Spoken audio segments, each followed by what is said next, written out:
right, everyone, here's another delicious keto recipe. We're having spinach and goat cheese bunless chicken patties with Brussels sprouts, and I'm calling it 2 to 4 servings. You'll need 1 pound of ground chicken, spinach, Brussels sprouts, real butter, goat cheese of your favorite flavor, pink salt, pepper, garlic powder, and oregano, 2 fry pans, a spatula, and a bowl for mixing. Now let's open up our ground chicken, pour it into our bowl.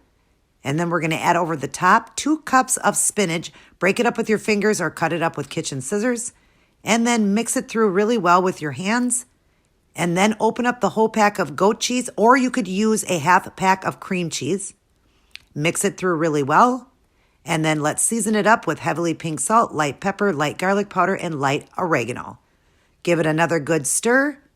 And then let's shape them into patties and into our fry pan. It made 4 of them. Turn it on a medium heat. While that's cooking, let's get our Brussels sprouts ready, adding 2 tablespoons of real butter on a medium heat. And then take 1 cup of Brussels sprouts, wash them up really well, and then cut the ends off and cut them in half. And then go ahead and throw it into your real butter. And add over heavily pink salt, light on the pepper. And then just keep an eye on them and keep turning them and frying them up good. Once your chicken patties have been flipped and cooked, you want to go ahead and drain them.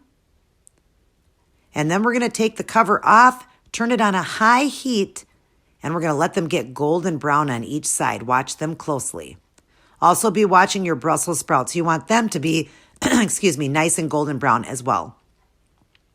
When it's all ready, go ahead and plate up. I made it into 2 servings. You could make it 4, but there's 2 servings there, and each serving is only, not going to believe this, all of it was 9 carbs. So it's only 4.5 carbs a plate.